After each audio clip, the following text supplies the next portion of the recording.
망고는 깔끔한 맛이 아니야. 뭔가 텁텁하면서 꾸리꾸리한 맛이야. 그러니까 뭔가 주스, 망고 주스 그러면 뭔가 이렇게 깔끔하니, 그러니까 주스하면 내 생각엔 좀 시큼하니 상큼하니 막 이런 걸 좋아하는 것 같아. 근데 망고는 걸쭉하잖아. 저는 그래서 별로예요. 단데 걸쭉해. 이상하게 저 홍시도 별로 안 좋아하거든요. 홍시 주스 이런 거. 토마토 주스. 그것도 안 좋아하다가 몸에 좋다는 말 듣고 안 좋아해요. 자, 세 번째 질문 볼게요. 세 번째 질문. 집중 많이 하면은, 집중 빨리 하면은 10분, 10분 만에 끝나서, 진짜 50분이면 끝나버릴 수 있어서 10분 빨리 끝날 수 있어요. 갑자기 너무 기뻐하는데? 가치가 주관적인 것인지 객관적인 것인지의 문제는 오랫동안 철학의 관심사였다. 자, 여기서는 뭐만 하나 딱 나오는데 가치. 핵심은 그냥 가치. 그러면 가치라고 하는 것이 자신의 효용적 한계를 넘어서 그 자체로서 실제하는가의 여부에 따라 실제론과 가치, 비실제론. 그럼 여기서 얘기하고 싶은 건 일단 두 개로 구역을 나눴네. 그치? 첫 번째는 가치의 실제 여부에 따른 구분이잖아. 첫 번째 단락의 핵심은 가치 실제 여부에 따른 구분이야. 뭐하고 뭘로 나눠놨지? 실제론과 비실제론. 그럼 이거 A하고 B를 쳐도 되고 넘버링을 붙여가지고 기억하고 니은을 해도 되고 1번, 2번 해놔도 돼요. 이렇게 두 가지로 나눈 건 A, B로 이렇게 나누는 게 좀 좋죠. 아무래도 대조적인 것들은. 그러면 A, B. 그러면 존재론적의 입장. 자, 존재론적의 입장, 존재론적 의미 밑줄, 가치 실제론. 그래서 A. 그러면 절대적 근거에 의거해야 되고 가치는 자연적 성질이라는 보는 입장하고, 그런데 가치 실제론 안에서 또 가치는 자연적 성질이다 1번, 그리고 가치는 형이상학적 성질이다 라는 2번의 두 입장이 또 있지. 그러니까 가치 여부에 따라서 실제론이 있고 비실제론이 있는데 그 가치 실제론에서는 또 종류가 두 가지로 나뉘어지죠. 뭐하고 뭐? 자연적, 형이상학적. 그러니까 A, B로 나누고 그 다음에 또 1번, 2번으로 나눠야 돼요. A 안에 1번, 2번. 그러면 자 이제 세 번째 단락. 가치 실제론의 어떤 특징이 나오겠지. 그런데 이건 다 A에 대한 거야. 그럼 왼쪽에다가 A라고 다 써놔도 돼. 아니 다 끊어놓고 A라고 해도 이와 반대로 앞에까지가 다 A인 거지. 그래서 가치의 자연적 성질이다 보는 입장은 가장 소박한 형태의 가치 실제론으로서 마치 붉은 꽃에 붉음이라는 자연적 성질이 속해 있듯이 아름다운 꽃에는 아름다움이란 자연적 성질이 들어있는 게 그대로 들어있다는 거. 그런데 가치는 자연적이라는 말은 가치를 감각적으로 경험할 수 있다는 말이 의미이므로, 자 그러면 가치 실제론에서 자연적으로 갖고 있다는 것은 무엇을 갖고 있어? 논리적 모순을 갖고 있다. 따라서 가치를 자연적 성질로 봤으면은 가치가 자연적으로 나온 거다 하면은 논리적인 모순을 갖고 있다는 거야. 그러면 자연적 성질이 아니라 그러면 그 모순을 피하면서도 가치가 실제한다라고 주장할 수 있는 방법, 그것은 바로 뭐야? 그 모순 때문에 새롭게 나올 수 있는 것이 바로 뭐야? 초자연적인 형이상학적 성질로 보는 거. 그러니까 가치는 형이상학적 성질로 보는 거. 그러니까 형이상학적 성질이라는 것은 오감, 가치라는 것 자체가 오감의 영향을 떠나 있고 보이지 않지만 있어 라고 하면서 처음부터 무엇을 배제해? 검증의 가능성을 배제해. 밑줄. 검증의 가능성을 배제하고 실제를 인정하는 거. 이게 되게 어려운 내용일 수도 있어요. 그게 형이상학이에요. 형이상학은 우리가 그냥 믿는 거야.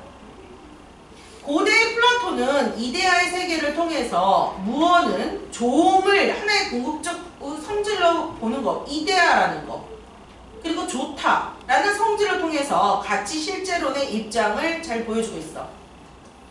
그러니까 무어라는 사람이 가치 실제론을 보강하기 위해서 가장 아름다운 세계와 가장 추한 세계를 상상을 해보자는 거지. 그러면 이 두 세계를 관찰할 어떤 인간도 없다라고 하더라도 누가 생각해도 가치는 어떤 거를 가장 어떤 것이 더 나으리라고 생각해? 가장 아름다운 세계를 더 추구하게 된다는 거지. 추한 세계보다. 그게 가치의 이상학, 가치의 실제론이라는 거지. 자, 이와 반대로 자 이제 끊어주고 가치의 실제를 부정하는 가치 비실제론 B. 그럼 B는 가치는 사물 자체에 실제하는 것이 아니라 사물 가치에 있는 게 아니라 대하는 주체의 심리적 태도이기 때문에. 그럼 그 주체는 인간일 수도 신일 수도 있다. 주체를 인간으로 보면 주관적 시간에 따라 개별가치, 주체를 신으로 놓으면 보편적으로 될 수 있는 일반가치. 그러면 일반가치가 상반되는 개인의 개별가치가 전적으로 어떻게 되니? 일반가치가 상반되고 있는 개인의 개별가치에 대해서 전적으로 무시하게 되겠지. 신은 자신이 소모한 것을 바꾸지 않을 거고 자신의 신의 영원성에 따라 가치 역시 영원함을 지니게 된대. 자, 현대에 이르러서는 또 끊어줘야지. 새로운 거. 현대에 이르러서는 가치 실제론으로서의 가치 관계론이 다시 이제 또 다섯 번째 가치 관계론의 특징이야. 가치 관계론. 여기서 여러분이 뭐가 옳다 그르다라는 판단을 내리지 마세요. 그러니까 뭐냐면 가치랑 이런 말이 나오거나 설명이 나오면 난 이게 맞는 것 같아 라고 하는 순간 주관적으로 쏠려서 문제를 푸는데 주관적으로 흘러가거든요. 그냥 가치 여부에 대해서 실제로는 이렇게 나눠놨고 여기에 부족한 점에서 이상학적이 나온 거고 비실제론에서는 이런 부분에서 이렇게 얘기를 했다. 그리고 보편적이고 일반적이다. 이런 정도로 분류 정도로만 해놓으세요. 그래서 비문학 볼 때 제일 조심해야 되는 거는 뭐냐면은 내가 왜곡을 하는 거. 지문을 왜곡해서 기억하고 있는 거. 이게 제일 위험해요. 객관적인 태도를 지녀야 되거든요. 자, 현대에 이르러서 가치 실제론으로서 가치 관계론이 주목을 받고 있는데 이런 입장에 따르면 가치 판단에 있어서 절대적인 근거는 존재하지 않고 자, 현대에 와서는 절대적인 근거는 없고 그러니까 개인의 느낌이나 결과, 이익 등을 기준으로 가치가 정당할 수 있어. 그러니까 어쨌든 페리라는 사람은 뭐라고 얘기하니? 가치라고 하는 것은 주체자가 관심을 반영을 하는 거니까 가치를 어떤 사물이 관심을 끌었다는 사실을 말미암아 사물이 갖게 되는 특수한 성질로 봐야 한다고 했다. 자, 어떤 사물이 관심을 끌었다는 사실로 말미암아 사물이 갖고 있는 성질로 봐야 된다. 그러니까 그러면 이에 따른 가치는 실제는 사물뿐 아니라 가상의 사물에 대해서도 주체가 좋고 싫음과 같은 지향적인 태도에 의해서 맺어진다. 지향적 태도에 의해서 맺어지는 그러니까 관계다. 사물에 있는데 가치는 사물에 있는데 그걸 지향하느냐 안 하느냐 주체가 지향하는 거에 따라서 맺어져 있다. 그래서 이 관계로부터 개별의 가치는 물론 사회라고 봤을 때는 일반적 가치도 나올 수 있다. 그러니까 개별의 가치는 결국 일반화되기 때문이다 라고 얘기를 하고 있어요. 적절하지 않는 거. 오른쪽. 가치를 이상학적 성질을 주장하는 입장에서는 그치? 가치는 초자연적인 그러니까 오감의 영역을 떠났다고 아까 전에 나왔었잖아요. 그쵸? 오감의 영역을 떠나서 본다라고 얘기를 했었죠. 그래서 1번은 맞는 말이야. 자, 4번 볼게. 가치의 실제를 부정하는 입장에서 주체를 인간으로 보면 자, 주체를 인간으로 본다면 그러면 개인의 주관적인 사례에 따른 일반 가치 유형 자, 일반의 가치 유형은 개별 가치를 본댔지. 일반의 가치는 뭐야? 보편성이라고 그랬잖아. 사회에서 보는 보편성이라고 그랬고 일반의 가치는 그러니까 개별 가치로 봐야 되는데 일반 가치라고 말했으니까 맞아요? 틀려요? 틀려요? 그래서 69번에 4번. 기업과 같이 생각한 이유를 추리한 것으로 가장이라고 그랬으면 끝까지 읽어봐야 돼. 기업, 논리적인 모순을 갖고 있다고 그랬어. 오래 지속되지 않는 것은 가치로 볼 수 없기 때문에 아름다움에 따라 사람마다 판단하는 기준이 다르기 때문에 사람마다 가치를 감각적으로 경험하는 능력이 다르기 때문에 자, 이상학적 가치의 경우에는 결국 가치는 형이상학적으로 갖고 있다라고 그랬으니까 형이상학적 이중적 가치의 경우 감각적인 확인이 불가능하기 때문에 논리적 모순을 갖고 태어난 거야. 아름다움이라는 자연적 성질이 들어있으니까 형이상학적인 어떤 성질. 그래서 형이상이 나온 거잖아. 그러니까 어쨌든 논리적 모순 때문에 형이상학이 나왔다는 말은 얘가 형이상학으로만 해결할 수밖에 없는 내용이 있다는 거잖아.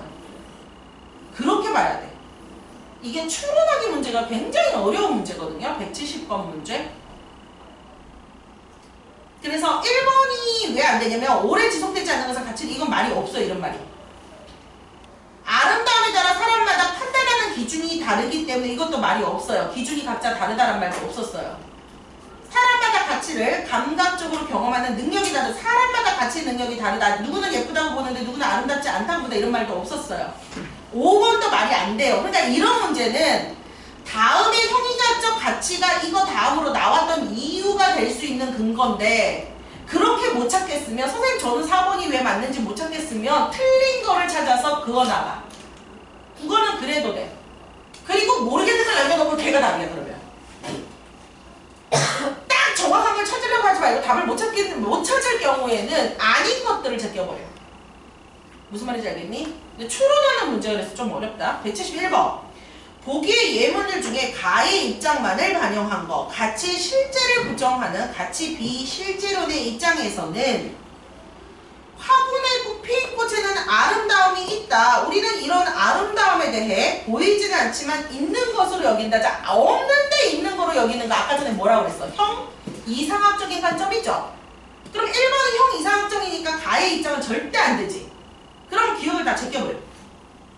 기억을 제껴버리면 니은만 판단하면 되지. 이렇게 시간 줄이라고. 솔직히 이렇게 기억력 뒤틀리는 문제가 나오면은 시간 줄이자라는 문제야. 여기서 시간 못 줄이면은 바보야. 일일이 다 체크해보면 바보야. 이거는 줄여서 다른 시간을, 다른 거에 문제, 이것도 틀림없이 그래도 요런 문제를 줬을 때 의도는, 문제를 주는 사람의 의도는 시간을 끌자거든? 그렇기 때문에 문제를 만들고 배분할 때는 사실은 여기다 시간을 약간 넉넉하게 배분을 해서 넉넉하게 배분했단 말이야. 그러니까 우리는 여기서 줄이자고. 문제를 내는 사람도 여기서 시간을 줄이자라는 의도로 낸 건 아니거든. 여기서 줄여서 확인해야 되는 문제, 내가 스스로 애매한 문제에 투자를 하면 돼. 그럼 니은만 보면 되잖아? 그럼 니은은 황금 보기를 돌같이 한다는 것을 신념을 갖고 생각하는 사람들. 내 주체의 심적 태도래. 내가 신념으로 생각하는 사람은 내 마음으로 황금의 가치를 돌같이 여기는 거잖아. 어떤 사람이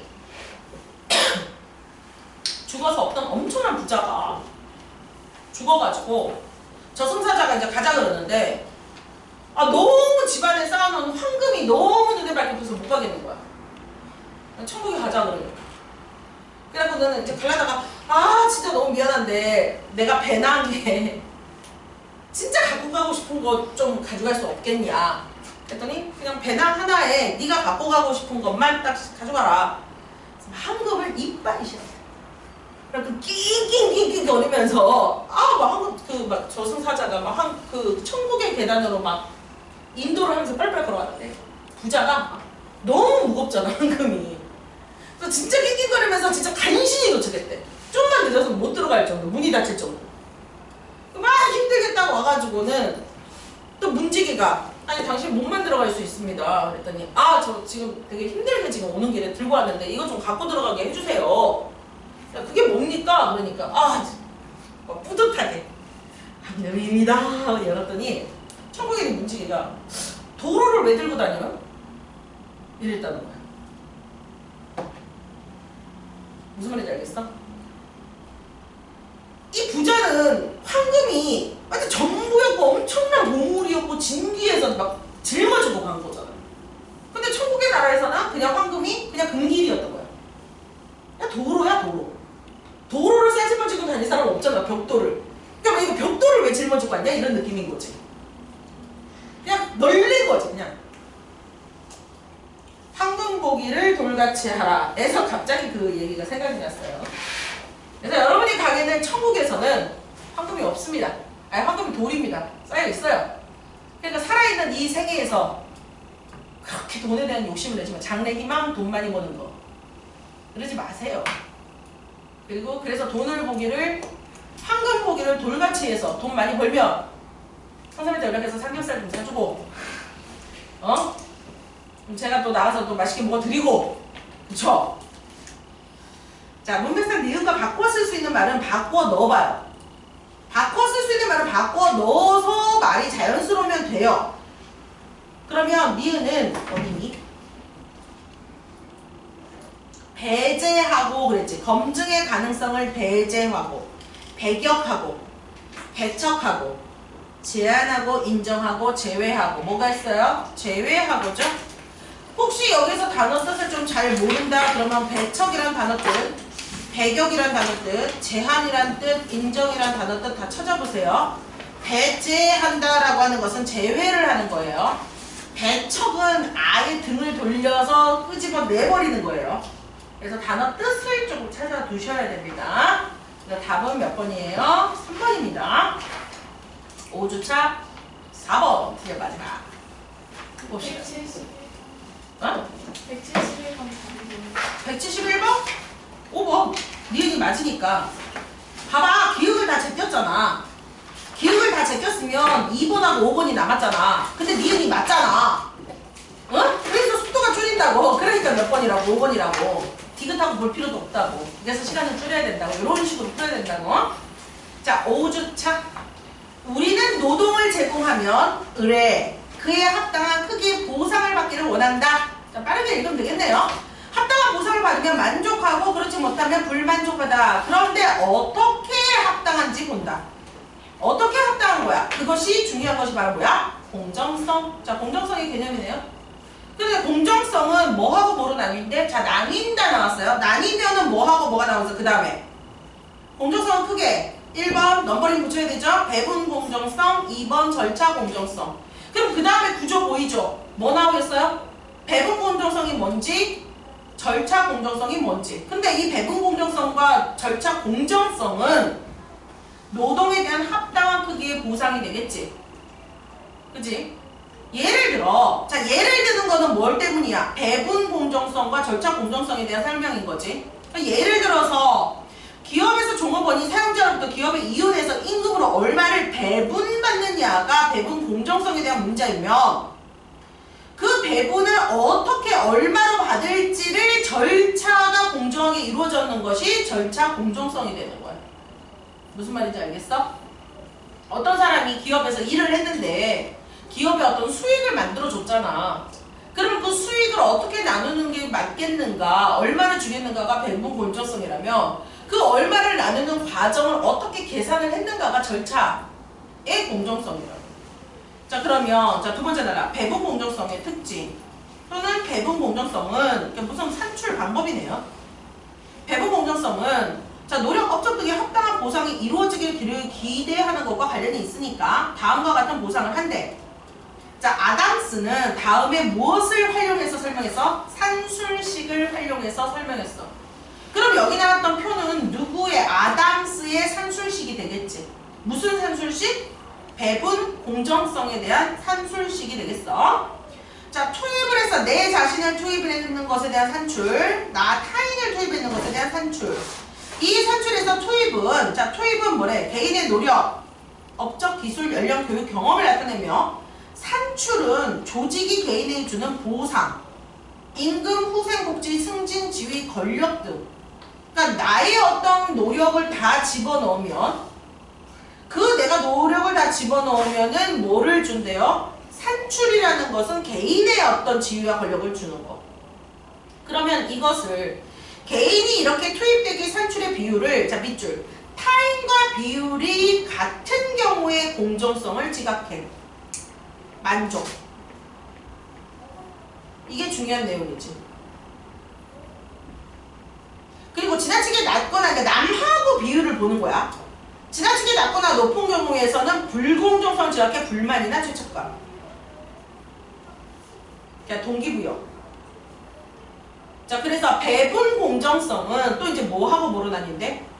내부 공정성, 외부 공정성, 넘버링. 1번, 2번으로 나뉘어져. 그러면 내부 공정성은 조직 내부의 공정성으로, 조직의 어떤 성과에 따라 보상을 달리하는 제도. 그래서 내부 공정성을 확보하면 밑줄 업무 효율성 증대에 중요한 역할을 하겠지. 외부 공정성은 해당 조직의 구성원이 받는 보상의 수준이 다른 조직의 구성원이 받는 보상 수준에 대해서 공정한가. 그러면 외부 공정성을 한다면 자 조직의 인력 수급 원활, 대외 경쟁력 확보. 그러니까 어떤 프로젝트를 만드는 물티슈를 만드는 회사에 팀 A가 있는데 걔가 크리넥스 회사야. 근데 옆에 다른 뽀로로 회사가 있다 치자. 근데 뽀로로 회사도 물티슈 회사야. 근데 거기에 뽀로로 회사 프로젝트 팀이 B가 있어. 그럼 둘 다 서로 상품 개발을 하려고 막 애쓰겠지. 애쓰겠는데 크리넥스 티슈의 A 회사가 뭐를 많이 줘? 외부 공정성이 다른 뽀로로 티슈보다 급여랑 성과급이나 보상이 너무 좋아. 그럼 뽀로로 티슈에서 성과를 올린 사람이 뽀로로 티슈에서 올려냈던 어떤 성과를 갖고 포트폴리오를 만들어서 크리넥스 티슈에 와가지고 내가 이런 거 기획했습니다 라고 해서 거기 취직하고 싶어 하겠지. 거기 들어가고 싶어 하겠지. 그치? 그게 바로 뭐야? 외부 공정성이 되겠네. 대외 경쟁력이 많아지는 거. 자, 보상 수준을 결정하는 절차가 공정했는지에 관한 절차가 공정했는지 요건 B에 대한 거였지 아까. 절차 공정성 B. 자, 절차 공정성은 배분 공정성의 전제가 되는데 자, 절차 공정성 배분 공정성보다 먼저 앞에 나와야 되는 거야. 그리고 몇 대 몇의 비율로 나누는 것인가가 먼저 배분이 정해지고 그 다음에 나와야 된다는 거지. 그래서 배분에 대한 결정이 투명하고 합리적인 과정을 통해 이루어지면 그 결정에 대한 사람들의 수용력, 받아들이기 높아져.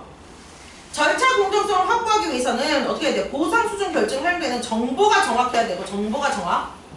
고충 처리 절차나 의 제기 절차가 오류를 수정할 수 있어야 되고 절차가 배분을 통해 보상을 받는 개인들의 윤리 도덕 기준에 부합되게 이루어지면 절차 공정성이 극대화될 수 있다. 자, 극대화될 수 있다. 자, 어쨌든 배분 공정성과 절차 공정성이 잘 되면 뭐 할 수 있대? 조직의 성과 향상이 되기 때문에 어느 조직이나 중요하다. 조직에서는 이런 공정성이 있어야 돼. 투명성이 있어야 돼. 여러분이 나중에 이제 취직을 하면 어떤 조직에 들어가게 될 겁니다. 그럼 조직에 들어가면 여러 가지 고충이 또 있을 거예요. 그러니까 모든 고충이나 어떤 조직의 어떤 행태에 불만을 갖는, 그러니까 조직에 얼마나 화합을 하느냐도 좀 중요하기는 해요.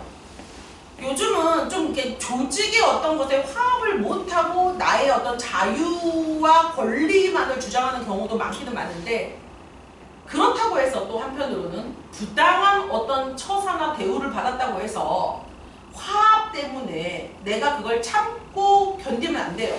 그러니까 상식 수준으로 생각을 했을 때, 그러니까 항상 모든 것들은 여러분이 사회에 나가서 상식 수준으로 다른 회사도 이런 게 있을까? 다른 상사도 이렇게 할 수 있을까?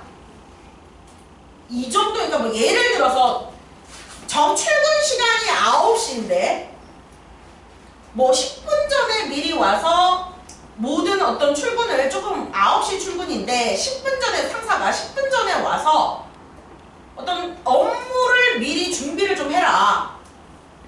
준비를 좀 뭐 그냥 커피를 마시든 뭘 하시든 그냥 딱 9시 오지 말고 좀 한 10분이나 20분 전에 와서 미리 준비를 해라. 이거는 그냥 상식으로 생각했을 때 우리가 10분 전에 미리 와서 준비하는 거는 썩 나쁜 건 아니잖아요. 근데 그거 가지고 왜요? 업무의 보장 시간은 9시부터 5시까지가 되어 있는데 제가 9시에만 들어오면 되는 거 아닙니까? 왜 꼭 10분 전에 와 있어야 되는 거죠? 저는 10분도 저의 희생을 하고 싶지 않아요. 이렇게 싸우는 애들이 있대, 진짜. 그거는 상식 수준에서 10분 전에 와도 되는 거잖아요. 그걸 뭐 이렇게 막 웃기지 마세요, 여러분. 진짜 솔직하게. 제가 꼰대가 아니고 그런 꼰대 그런 말 하고 제가 꼰대가 아니고 그런 어른이 되세요. 그리고 상식 수준에서 상사가 오늘 회의를 좀 하려고 그러는데 둘이 남아서 어디 저기 오프집에 가서 단둘이 비밀 회의가 있어서 그러는데 단둘이 이따 9시에 저기 바로 나와. 이러면 비밀 회의하러 가야 돼요? 안 해야 돼요? 상식선에서 이건 말이 안 되는 거예요. 그거는 안 가는 거예요. 어떡하지? 저 팀장님한테 이거 밉보이면 팀장님이 괴롭힐 텐데. 비밀 회의를 했는데. 뭔 얘기할까? 되게 재밌겠는데. 그러지 말고. 저가 그런데 그 회의는 그러면은 지금 되게 급하신 회의면 여기 회의실에서 얘기를 하시거나 굳이 장소가 빠야 되는가, 그지? 아니 뭐 이게 업무가 끝났으니까 우리가 또 좀 분위기를 위해서라도 좀 그냥 편안한 분위기에서 우리 또 고생하는 것 같으니까 이제 선배가 한잔 살려 그러는 거지. 맞아요. 안 돼요 그거는. 그러니까 모든 건 상식 수준에서 강압과 위력에서 그렇게 할 필요가 없어요. 또 왜 이런 얘기를 하냐면은 얼마 전에 시의원이 사회 초년생인 그 진짜 시의원에서 시 그 공무원으로 이제 활동하고 있는 그 사람을 성추행을 너무 많이 했잖아요. 추행을 엄청 했어요. 그런데 그 분위기가 너무 좋아가지고 얘는 그리고 양산인가 양편인가 거기서 산지도 오래되고 그래가지고 뭐라고 말은 할 수가 없는데 자꾸 회의하자 그러고 자꾸 손잡고 자꾸 뭐 이렇게 자꾸 막 내가 따로 할 말이 있어. 1년을 괴롭힘을 당했다 그러네. 아주 추악한 시의원이에요 아주. 그래서 막 시의원이 그러면서 저를 이렇게 손을 잡고 이런 행위는 좀 안 하셨으면 좋겠다. 워낙 얼마나 자주 했으면 카톡으로 나중에는 안 하셨으면 좋겠습니다. 그랬더니 내가 고치지. 그랬더니 그다음 뽀뽀를 하려고 그랬대. 아니 그럼 뽀뽀하려고 하시면 안 되지 않습니까? 그랬더니 손은 안 잡았잖아. 뭐 이런 식으로. 취득이죠. 그래서 저 갑자기 공정성 시리즈 조직 이런 게 나오니까 여러분이 살아가면서 그 험난하셔야 돼요. 그래서 그 초년생인 20대가 진짜 이런 지역에서 혹시 근데 그렇게 안 하면 2주 동안이니까 되게 괴롭힙니다. 회식 자리 잠깐 회식 좀 하지? 뭐 이랬는데 거기 안 나가잖아? 그럼 2주 동안 괴롭힌대. 근데 그거 뭔지 알아? 커피 타오라 그러고 뭐 서류 내라 그러고 막 짜증 내고 말 한마디 해도 짜증 내고 막 이러는 게 뭔지 알아? 그러니까 그냥 같이 밥 한번 먹어주자. 밥 한번 같이 먹어주면 또 이제 분위기 좋아지니까. 그게 뭔지 알겠어. 그게 이제 1년 동안 가다가 자기가 진짜 살아온 터전이고 몇십 년을 살아온 고등학교 친구들이고 뭐 다 있는데 도저히 못 버텨서 그냥 정근 가겠다 그래서 정근을 갔다 그래요.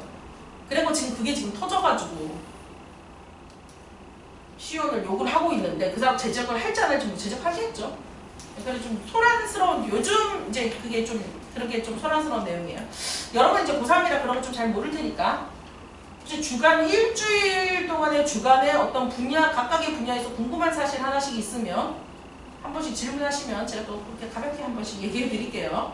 예를 들어서 뭐 연애 분야에 좀 궁금하다. 선생님 연애 분야에 뭐 새로운 내용이 있나요? 딱 그러면은 현아가 새로운 남자친구를 또 사귄 거를 손잡고 이렇게 나왔는데 워낙 또 그 남자가 또 이제 좀 말이 많아서 던이랑 좀 비슷하게 생겼기는 했는데 약간 취향이 던인가 봐요. 그런데 그 남자가 또 정준영의 그 텔레그램 걔랑 좀 이제 친분이 있어가지고 좀 욕을 쳐보고 있었고 현아의 기존의 어떤 팬들도 떠나가고 해외에서도 막 욕하고 욕 쳐먹고 그래가지고 인스타그램을 당당했던 현아가 인스타그램을 비공개로 전환했다라는 그 사진들을 지웠다는 그런 소식이 전해지고 있어요. 혹시 뭐 동물복지 이런 쪽으로 궁금하다면 또 어떤 사람이 푸드를 버렸는데 마이크로칩이 들어있어서 그 칩을 통해가지고 주인을 찾아줬는데 다음날에 똑같은 푸들이 다시 버려져 있었다는. 그런데 이번에는 그 푸들의 살이 좀 약간 찢어진 그리고 말티즈랑 함께 이제 두 마리가 바로 다음날에 이튿날에 유기된 장소에서 바로 또 바로 2m 떨어진 장소에서 멀지도 않은 장소에서 그랬더니 사람들이 그 전에 푸들을 발견했던 사람들이 이 푸들이 그 푸들이네? 이렇게 알게 되어가지고 봤더니 그 마이크로칩이 있던 부분을 파내가지고 살을 파내가지고 버렸다는 말티즈 할 말이 더변에는 이런 또 안타까운 사연이 저번 주에 있었다라는. 제가 뉴스를 많이 봐요. 자 173번 윗그림에서 알수 있는 용으로 적절하지 않는 것은 자 투입에 비해 산출이 클수록 배분 공정성을 아니 무슨 쌉소리야. 배분 공정성은 뭐라고 한다고 그랬어요. 타입 나왔잖아요. 그쵸? 그래서 1번이 너무 쉽게 나왔네요. 기흥은행과 니은은행의 동시에 합격한 YC. 요즘 은행이 아주 퇴사를 해도 5억을 준다고 해서 이것도 신문기사에 나왔어요. 은행 아직도 큰돈 줘. 막 이러면서 은행이 좀 괜찮은 직장인 것 같아요. 그래서 은행 동시에 합격한 YC는 성공했습니다. 축하해요. YC. 동일한 일을 해도 니은은행이 기흥은행보다 평균 임금도 좋고 후생복지도 좋다는 걸 알아서 이제 어디로 갔어요? 알았음에도 기흥은행 바보냐? 그랬더니 왜 그랬어? 왜 기흥으로 봤더니 뭐가 좋았어? 뭐가 좋았어 얘가? 기흥은행이 니은행보다 인사고가 시스템이 어떠냐? 선진화된 인사 시스템, 업무성과 합리적인 과정을 거쳐서 객관적으로 평가한다 그랬잖아. 그치? 그리고 평가 결과를 토대 근속 연수와 상관없이 오래 일했는지 안 했는지 상관없이 그냥 반영해서 주었다라고 그랬지. 그러니까 배분 공정성의 절차가 굉장히 좋은 회사인 거네. 그치? 그 점을 본 거네. 그래서 적절한 것은 기흥은행은 뭐를 한다고 그랬어? 니은은행보다 선진화된 시스템을 통해서 업무 성과를 합리적으로 평가하기 위해서 니은은행보다 절차 공정성을 더 많이 확보하기 때문이다. 맞죠? 4번이 되겠어요. 자, 기획에 대해서 이해한 것으로 적절한 것은 절차 공정성은 배분 공정성의 전제가 되는 그 앞에 들어가야 된다는 거지. 그치? 그럼 5번. 배분이 공정한 절차를 통해서 결제를 내면 그 결정에 대해서 공정성이 있다라고 생각하는 사람들이 더 많아진다. 그렇죠? 절차가 공정하면 그것에 나온 결과로서 나오는 그 다음에 이루어지는 공정성을 갖게 되겠죠? 공정성을 갖게 됩니다. 공정성을 다 했네요. 다음 주에는 증강현실. 오, 예. 월말평가 보나?